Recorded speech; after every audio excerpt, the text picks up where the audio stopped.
entonces la pregunta clínica que nos propusimos en este encuentro es el uso del remifentanil fuera de quirófano. Yo soy María Alejandra Arteaga Castaño, residente de primer año de Medicina de Urgencias, y agradezco la asesoría de la doctora Ana María Cadavid, urgentóloga de San Vicente de Río Negro. Entonces vamos a hablar primero de una introducción, por qué hablar del remifentanil fuera del quirófano, algo de farmacología y seguridad del medicamento, como para conocerlo pues más a profundidad, cómo ha sido la evolución del remifentanil a través del tiempo, posteriormente un concepto de expertos, anestesiología y toxicología, y unas conclusiones finales para una posterior discusión. Entonces, inicialmente, recordar pues que el remifentanil es un medicamento muy utilizado en quirófano, pero fuera del quirófano, su uso pues en sedación, analgesia, urgencias o unidades de alta dependencia es muy poco usado por la falta pues como de evidencia y sustento y por otros factores pues asociados.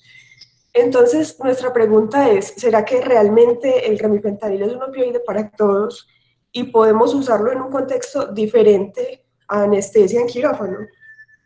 Entonces, como farmacología básica, tenemos que el remifentanil fue sintetizado en 1991, es un derivado de la fenilpiperidina, en el cual le añaden un grupo metilpropanoico al fentanil, y eso lo que permite es que se metabolice en plasma sanguíneo y por lo tanto pues su duración y corta acción en sangre, que ya vamos a evaluar.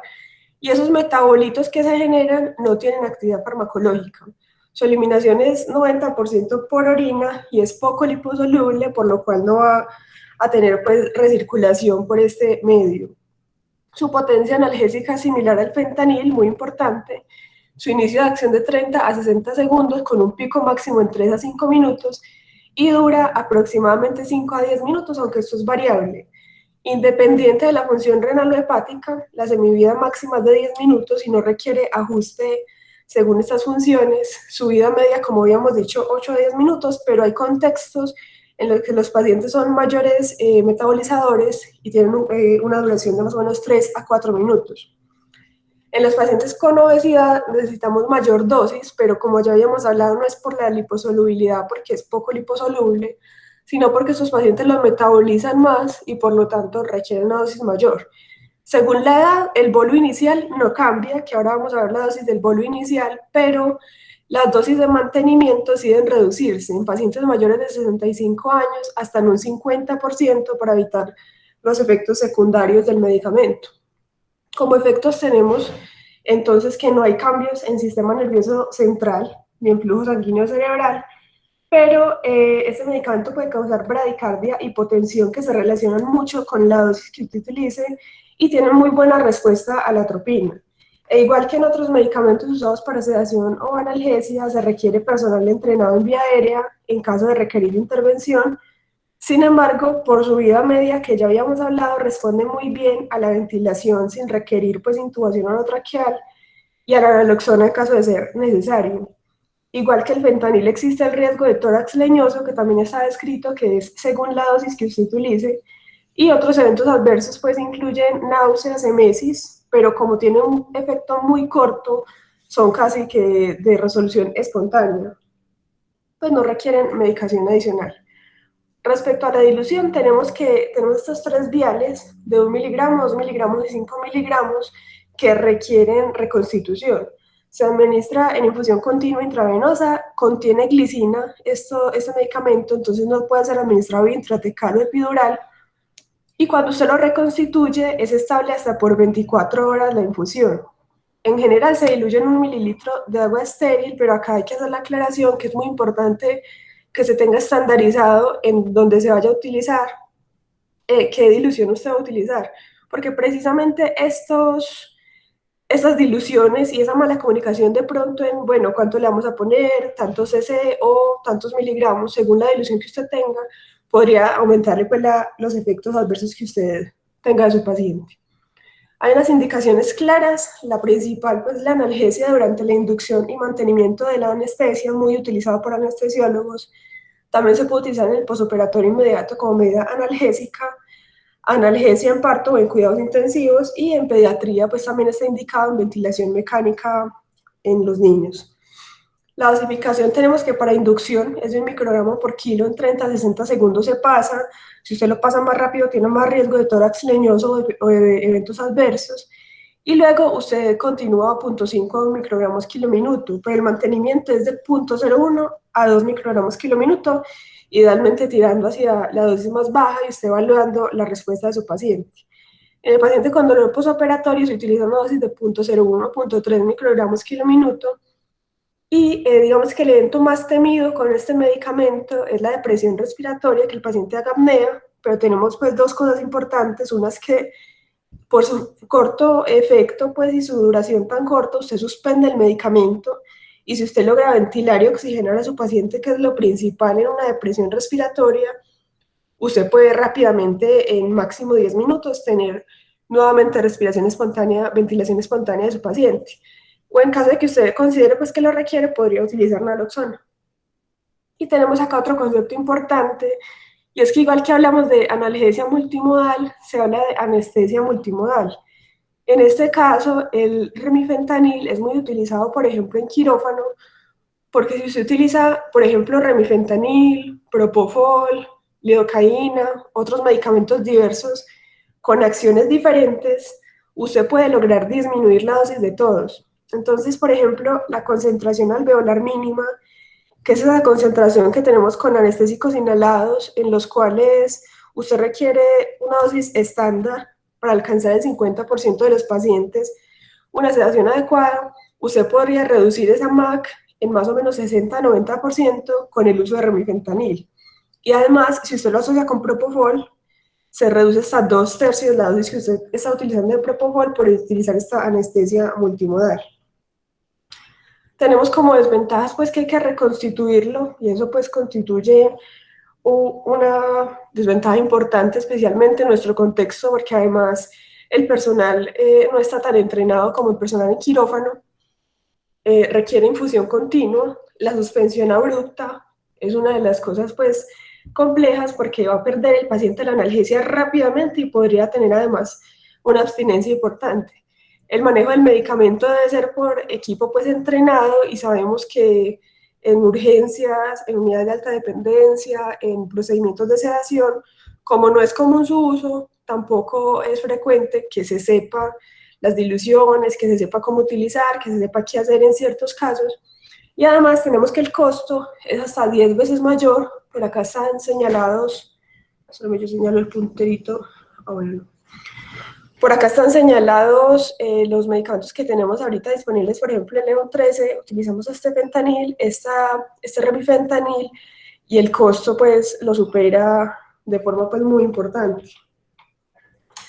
Entonces, a través del tiempo, tenemos que en el 2004 dijeron, bueno, vamos a ver qué tal la sedación basada en analgesia comparando remifentanil versus remifentanil, y ellos hacen un estudio multicéntrico doble ciego aleatorizado en el cual dicen, vamos a comparar qué tan eficaz y qué tan seguro es usar remifentanil versus usar fentanil en UCI para sedación y analgesia de los pacientes que están en ventilación mecánica menos de 72 horas y más de 12 horas, que son pacientes cardíacos en posoperatorio pues, de cirugía o pacientes médicos que sean mayores de 18 años. Tenemos que son muestras pequeñas en casi todos estos estudios, en este caso eran 77 pacientes que usaron remifentanil a esta dosis y 75 pacientes que usaron fentanil a dosis de 1,5 microgramos kilo hora. Y lo que vemos es lo siguiente. En el grupo de fentanil tuvieron que adicionar propofol en el 40% de los casos, en el grupo del remifentanil 35% de los casos. La recuperación para que el paciente ya terminara pues, su sedación fue de más o menos 1,3 horas para el grupo de fentanil, 1,1 horas para el grupo de remifentanil. Acá es muy importante anotar que este fentanil lo vigilaban estrictamente e iban disminuyendo la dosis paulatinamente cuando sabían que iban a hacer extubación o iban a retirar pues la sedación del paciente. Entonces por eso es tan corto el tiempo y casi pues muy similar al remifentanil. Pero hay un problema que fue digamos, el grande que dijo, bueno, nos vamos más a favor del fentanil, y es que los pacientes durante la extubación, post-extubación y posteriormente en el postoperatorio tuvieron mucho más dolor el grupo de remifentanil que el grupo de fentanil, precisamente por esa retirada abrupta en la cual usted tiene que introducir un medicamento que alcance rápidamente una buena concentración antes de usted suspender el remifentanil. Respecto a parámetros hemodinámicos, que también es otro factor importante tener en cuenta, no hubo diferencias estadísticamente significativas, pero por acá vemos que el grupo de pacientes que utilizaron remifentanil sí tuvo una tendencia a tener presiones más bajas, y en cuanto a frecuencia cardíaca, realmente fue muy similar en ambos grupos, la bradicardia. Entonces ellos dicen, pues, si hubo sedación efectiva en ambos grupos, la extubación fue rápida en ambos grupos, pero teniendo en cuenta pues que el fentanil lo monitorizaban y ajustaban de acuerdo a lo que usted deseaba, pero sí hubo mayor incidencia de dolor en el grupo de remifentanil. En 2004, entonces dice, ¿será que el remifentanil siempre tiene que ser en infusión continua o podemos utilizarlo en bolos? Y si lo utilizamos en bolos, ¿será que es seguro? Entonces, en este estudio de seguridad farmacocinética, farmacodinámica, en pacientes voluntarios sanos. Y lo que ellos encuentran es lo siguiente: usted a mayor dosis que aplica el medicamento tiene mayor riesgo de requerir una intervención a nivel respiratorio.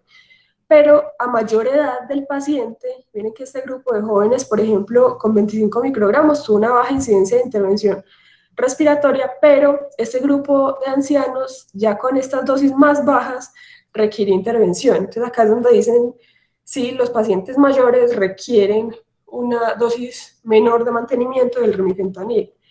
Pero además encuentran esto que es muy debatido todavía, y es que cuando lo utilizaban en bolos, por ejemplo, en este caso daban 100 microgramos, luego daban 50 microgramos cada 2.5 minutos, o 25 microgramos cada 1.5 minutos. En la gráfica de abajo, voy a ver si puedo coger el puntero, por acá 25 microgramos cada 1.5 minutos, y ven que las concentraciones en sangre y el efecto relativamente son estables. Entonces ellos dicen como que no hay tanto riesgo de que el paciente presente mayores efectos adversos con los bolos de remifentanil. Esto pues es muy debatido, y usted le pregunta a personal experto y dicen que definitivamente con bolos sí se ven mayores eventos adversos, pero en este estudio pues dicen no, pareciera seguro. En el 2010 dicen, vamos a ver la sedación con remifentanil en ventilación mecánica durante estos 5 años, cómo funcionó, cuál fue su rol. Hacen un estudio observacional retrospectivo en Reino Unido en 700 camas de UCI, y dicen que la indicación pues clara del remifentanil en pacientes con ventilación mecánica se usa mucho para tolerancia de la ventilación mecánica no invasiva, y hacen un estudio durante 5 años en el cual tienen 3.259 pacientes en UCI, 469 reciben remifentanil, pero de esos 232 los reciben para tolerancia de ventilación mecánica no invasiva, que son los que vamos a evaluar. Lo que encuentran es que la duración de la infusión de remifentanil en estos pacientes que requerían tolerar la ventilación mecánica no invasiva fue de 2.5 días, con una dosis promedio de 4.55 miligramos por día.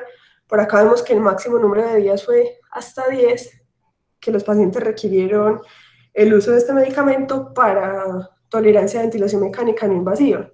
Y lo que encuentran es que los pacientes toleraron mejor la ventilación mecánica no invasiva, y si usted los comparaba con el grupo que no se les dio ningún medicamento, hubo menor tasa de intubaciones en ese grupo, siendo pues que hay muchos sesgos porque son pacientes pues críticamente enfermos.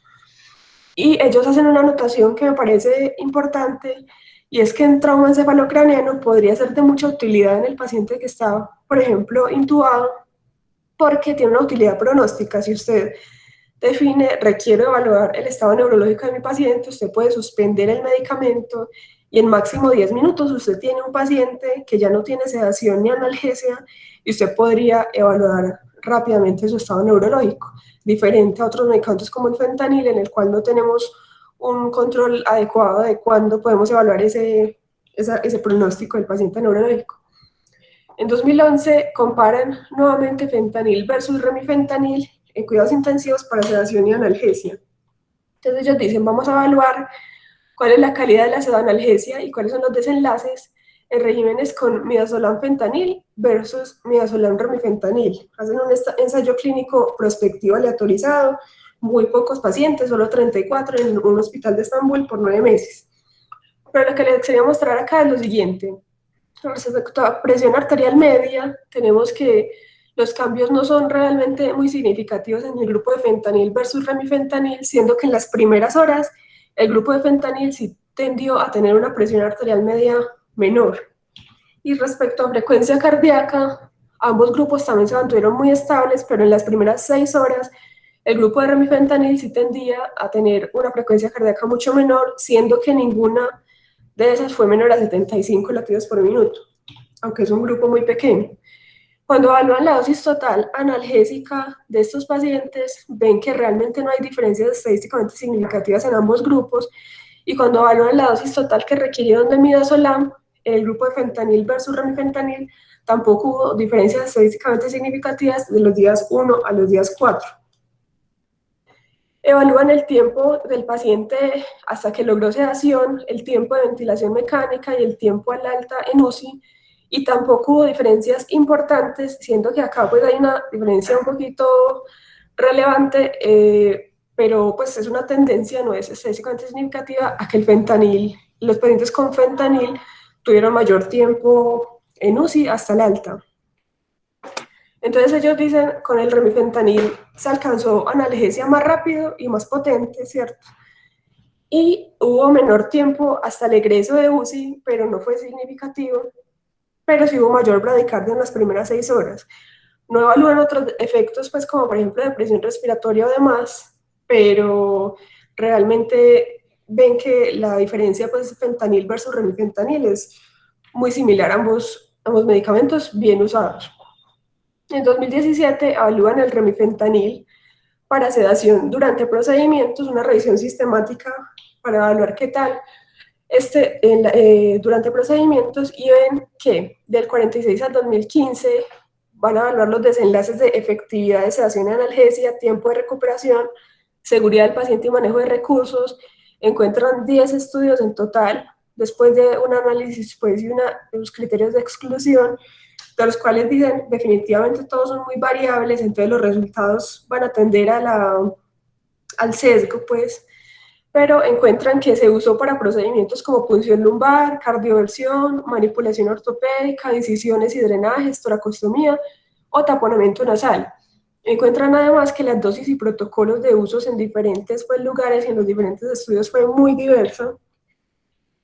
Fueron 7 estudios, ensayos clínicos aleatorizados, de los cuales 3 fueron en urgencia, 5 en sala de procedimientos, y la población fue mayoritariamente pediátrica, precisamente porque el fentanil sí está aprobado en población pediátrica.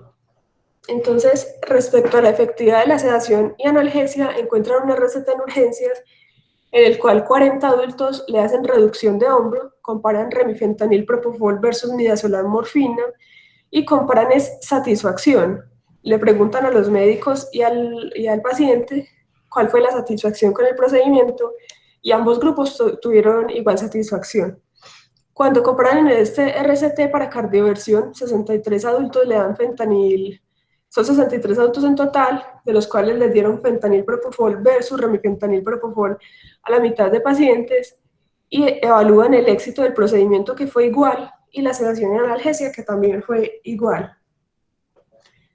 La duración de la sedación y analgesia, encuentran una receta en urgencias en el cual ven que el tiempo de recuperación promedio fue mejor en un grupo de remifentanil propofol versus morfina midazolam. Esto sí es importante porque entonces un procedimiento que de pronto requiera muy poco tiempo no podría considerar el uso de remifentanil, por ejemplo con propofol.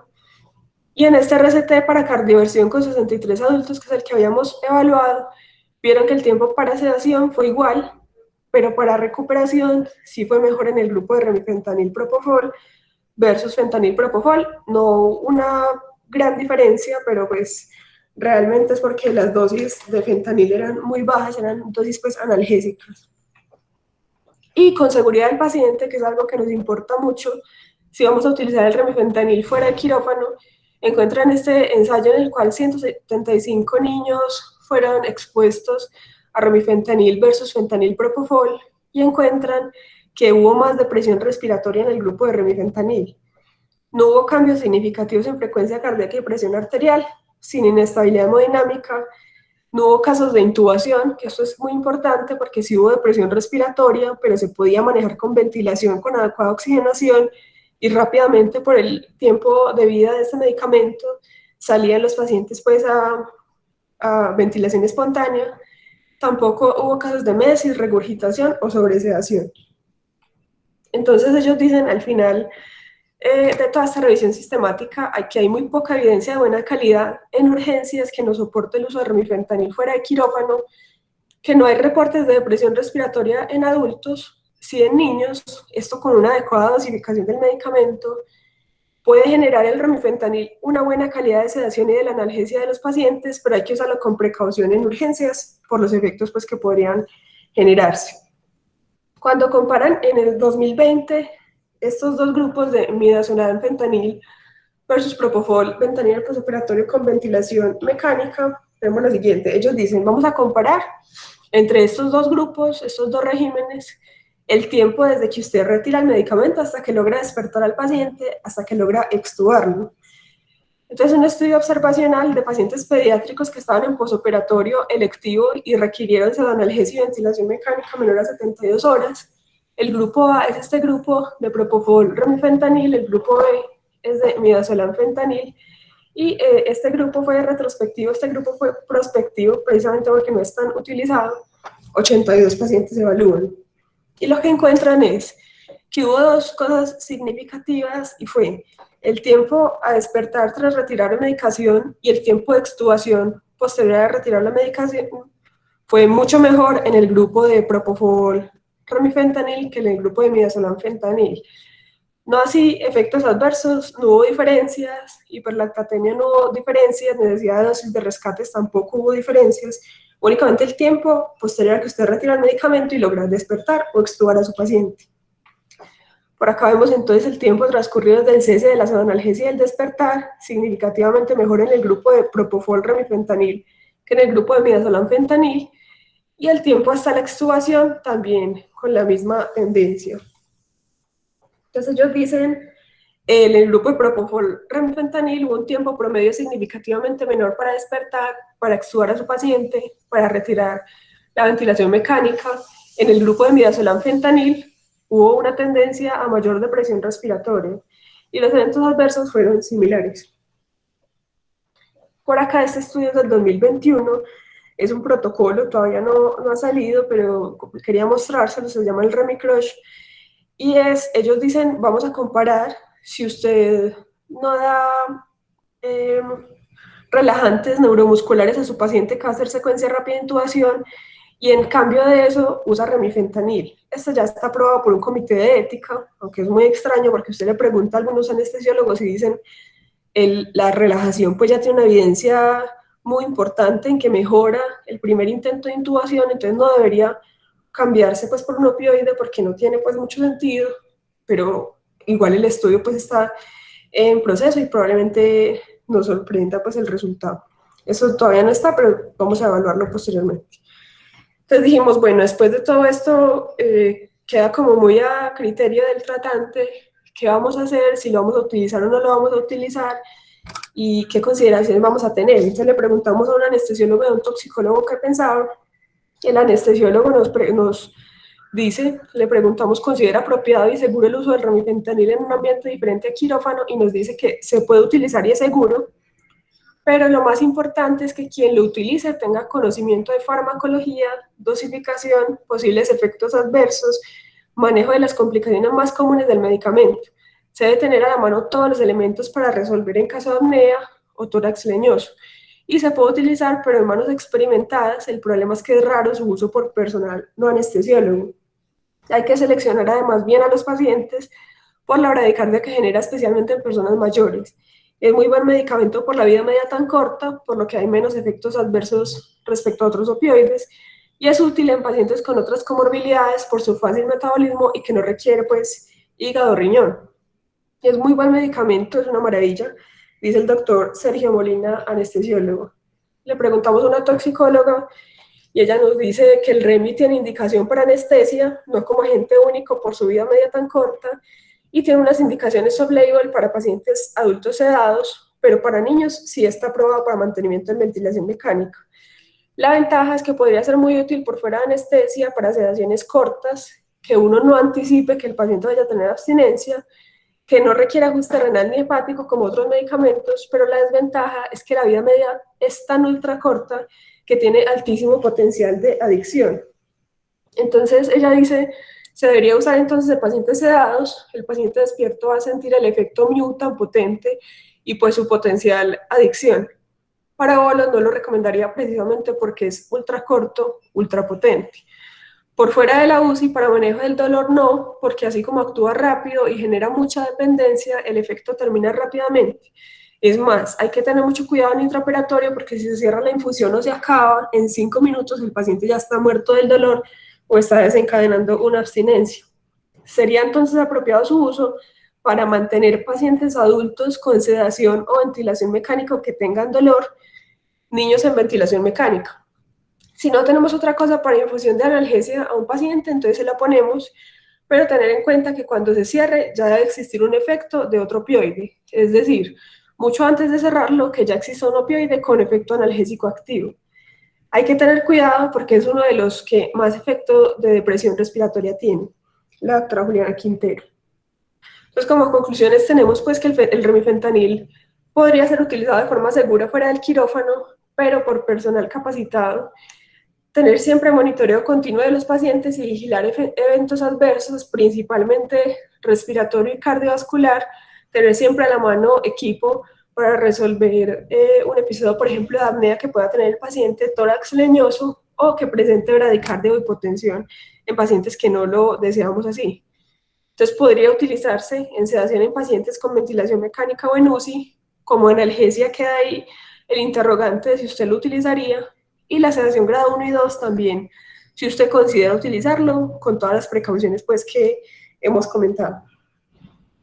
Muchas gracias. Muchas gracias, María Alejandra, por la presentación. Antes de darle la palabra al profesor Juan Manuel, quisiera decir que es pues, importante estos temas, sobre todo ahorita por las grandes dificultades que hemos venido presentando, sobre todo en el manejo de los pacientes que requieren pseudoanalgesia por fuera del quirófano. Para nosotros no es desconocido e incluso en la práctica que hemos tenido grandes dificultades para poder obtener los medicamentos que usualmente necesitamos en el manejo de estos tipos de pacientes, sobre todo en situación de pandemia, donde incluso han salido alertas sanitarias y constantemente nos hemos enfrentado a la ausencia de estos medicamentos y la necesidad de utilizar otras estrategias terapéuticas para darle la mejor atención a nuestros pacientes.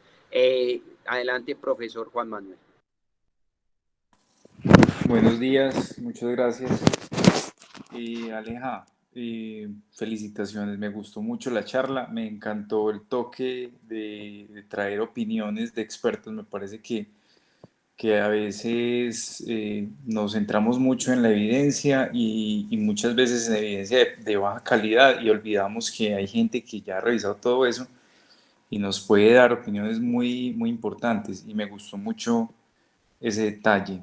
Y obviamente pues el manejo del tiempo, creo que esta es una respuesta muy clara y muy concisa a una pregunta que teníamos. Como decía el doctor Vallejo, la pregunta surge de que en algún momento hubo carencia de medicamentos para sedación en nuestro servicio y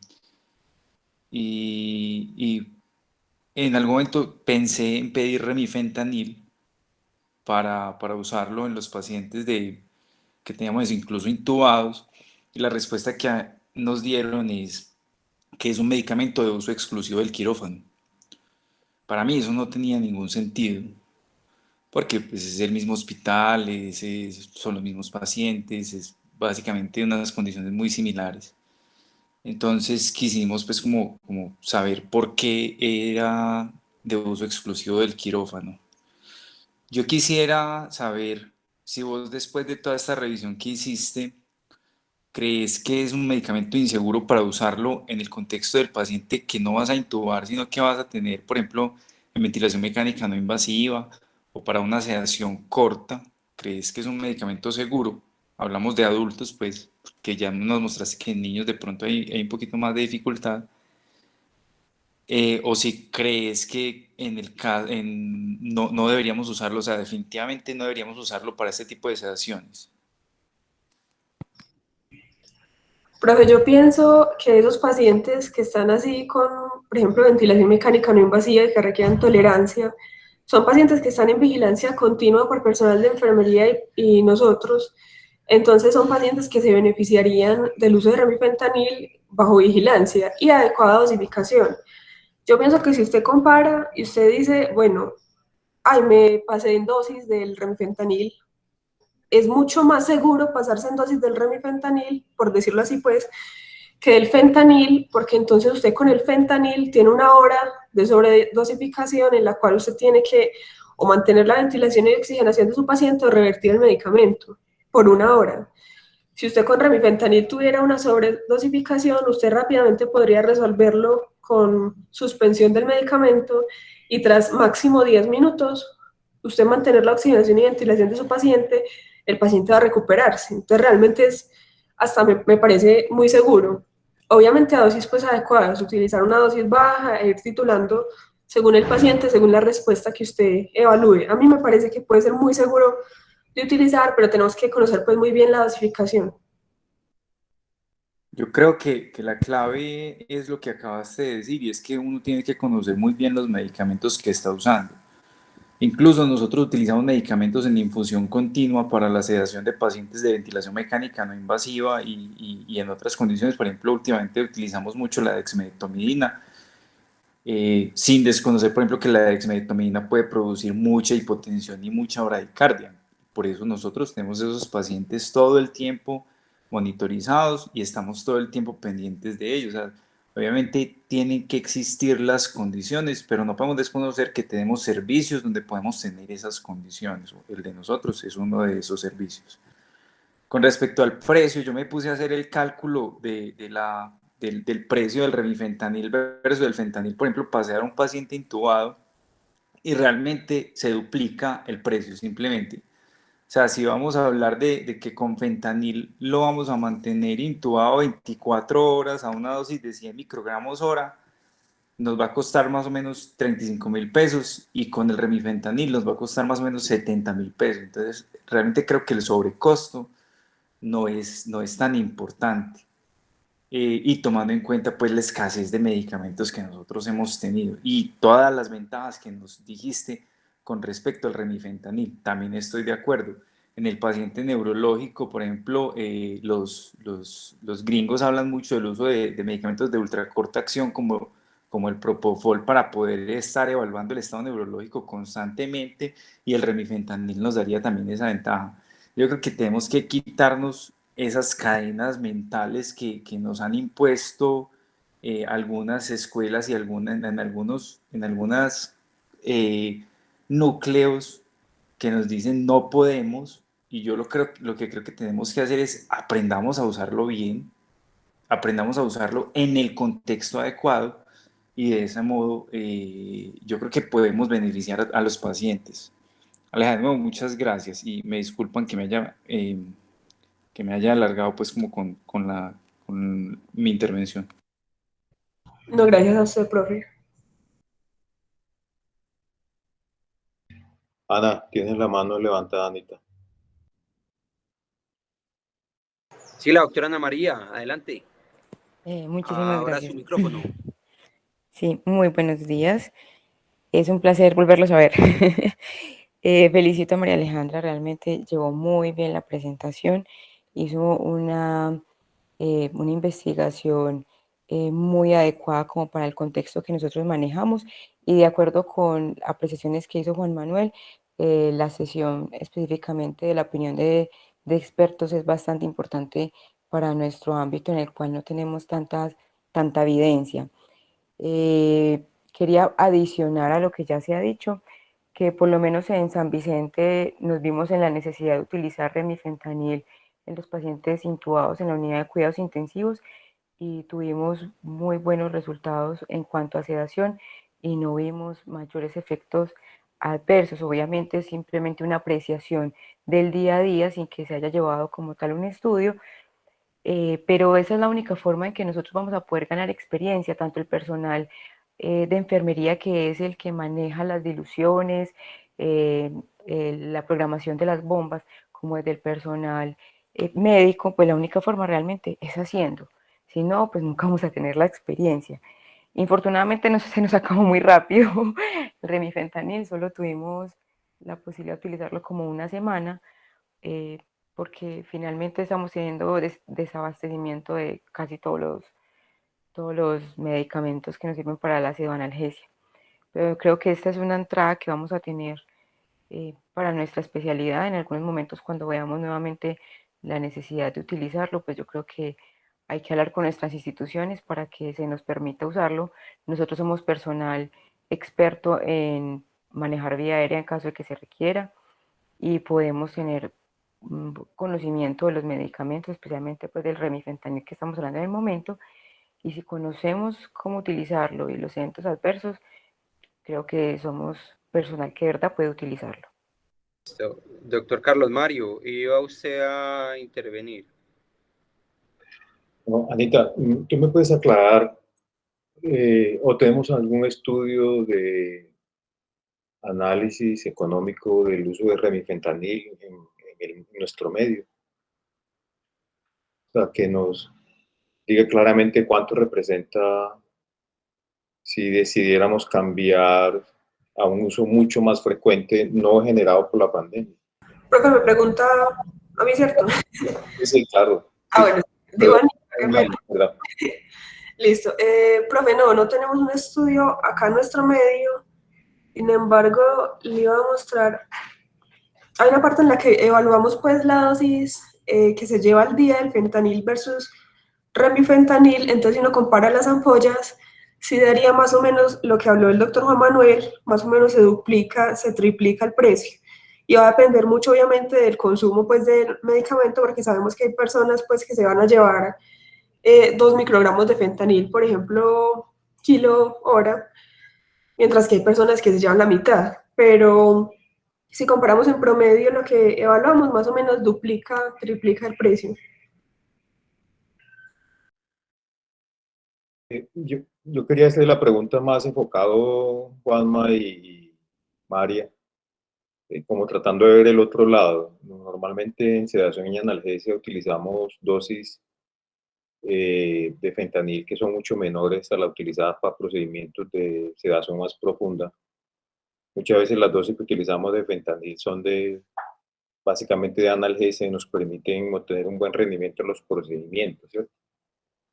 Y del otro lado también tenemos la ketamina. Entonces, sí, quería como preguntarles estos nuevos dosificaciones que tenemos en estos dos medicamentos que resultan ser supremamente seguros y que funcionan muy bien en dosis analgésica.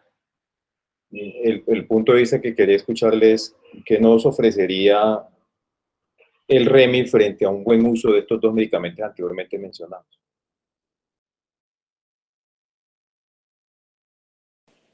Profe, si quiere yo trato de contestarle la pregunta. Creo que sé a qué se refiere y es sobre todo con respecto a qué nos sumaría el uso del remifentanil para sedaciones cortas fuera del quirófano. Y yo creo que nada, ¿cierto? Por eso es que yo dije en un momento, creo que hay que utilizarlo en el contexto adecuado, pero creo que en la mayoría de los casos de sedación fuera del quirófano para producir analgesia, lo único que sumaría es un sobrecosto. Ahora bien, si yo tengo un paciente que tengo que mantener sedado por un procedimiento prolongado, una infusión de remifentanil a dosis bajas para analgesia sería ideal. Una ampolla de remifentanil más o menos está costando del orden de 35.000 pesos. Una de fentanil cuesta 3.000 pesos. Ahí hay un sobrecosto importante. Sin embargo, para la seguridad del paciente, para el mantenimiento de la analgesia, ¿cierto? En un paciente que está adecuadamente monitorizado, yo creo que funcionaría bien en un procedimiento prolongado, ¿cierto? Creo que todo es del contexto. Si usted me dice, no, es para usarlo una dosis única, uno puede usar una dosis única de fentanil de 50 microgramos gastándose una ampolla de 500 microgramos porque la ampolla vale 3.000 pesos. pero gastarse un cuarto de una ampolla de remifentanil que vale 35.000 pesos para un procedimiento corto y que no le va a dejar analgesia residual, creo que no es una práctica adecuada. Por eso, yo creo que es el contexto. Y obviamente, pues, eso sin hablar de las maravillas que nos trae la ketamina. Juanma, sí, excelente explicación y igual pues no quería pasar por alto el momento de recordar de que pues en Colombia cada vez se viene trabajando más eso, yo creo que nos hace falta mucho, pero de recordarle como el papel del Instituto IEX, que yo creo que el doctor Vallejo nos puede ayudar mucho más con eso, que es como el Instituto de Evaluaciones Tecnológicas de Salud, ¿cierto? Que buscan hacer este tipo de estudios y que como las instituciones, el sistema, nosotros pues como médicos podamos tener claridad en el uso de estas nuevas tecnologías ya en diferentes contextos, ¿cierto? Sí, yo estoy de acuerdo contigo, Juanma. De ahí toca sopesar muy bien el uso que hacemos, indicarlo en el momento, pues usarlo en el paciente justo, pues para poder como aprovechar bien y hacer un balance económico también sobre el sistema, ¿cierto? Dale, Juanma. Yo creo que una de las cosas que uno tiene que tener en cuenta siempre, y es algo que yo siempre trato de enseñar, es que cada paciente necesita una receta, por decirlo así, de medicamentos diferente para el procedimiento que necesita. Cuando hacemos el seminario, por ejemplo, de sedación y analgesia con los residentes en policlínica, siempre trato de que quede muy claro eso, de que no es una receta de cocina, de que no todo el mundo es midazolam ketamina o propofol ketamina o midazolam fenta, como ve uno para casi todos los procedimientos, sino que uno tiene que determinar las características propias del paciente, las características propias del procedimiento, el cuánto tarda el procedimiento y obviamente si el costo justifica el uso de un medicamento que no le va a aportar mayor cosa. O sea, sobre todo cuando hablamos, por ejemplo, de medicamentos como el etomidato para ciertos procedimientos, ¿qué beneficios va a traer el etomidato con respecto, por ejemplo, a la ketamina en algunos procedimientos? Y eso nosotros lo discutimos ampliamente. Yo creo que cada paciente hay que hacerle su propia fórmula y analizar las particularidades de cada uno, y yo trato de hacerlo con cada uno de los pacientes, y eso es algo que yo trato de enseñar siempre. Un contexto, profe, que de pronto sí podría uno considerar que reduce costos es el paciente que está en UCI con ventilación mecánica invasiva, porque si usted disminuye al menos un día de estancia en UCI, probablemente el costo pues de remifentanil versus fentanil, por ejemplo, en este caso, sería pues sopesarlo con ese día de UCI. Creo que podría ser una estrategia, o inclusive de pronto cuando usted piensa actuar a su paciente, cambiar el fentanil por remifentanil para poder rápidamente lograr este desenlace, que se ha visto que sí es mucho más rápido con el grupo de remifentanil. Sí, de acuerdo, me parece genial esa ventaja que le da a uno para la vigilancia del paciente neurológico. Sí, de acuerdo. A mí me parece, por ejemplo, una muy buena aplicación y una muy buena idea. Y de hecho, la intención en el momento en que se solicitó era utilizarla en el paciente intubado. Yo creo que el paciente intubado definitivamente pues, es como el contexto más apropiado para el uso de este medicamento. El problema es que cuando hablamos de que no se puede usar fuera del quirófano, es que ni siquiera en la UCI en algunas ocasiones lo dejan utilizar, y eso es una cosa que con la que yo no estoy de acuerdo completamente. Creo que si se tiene el conocimiento y si se tiene la experiencia para usar estos medicamentos, se debería usar. Felicitaciones, María, por la presentación. Felicitaciones, doctora. Gracias.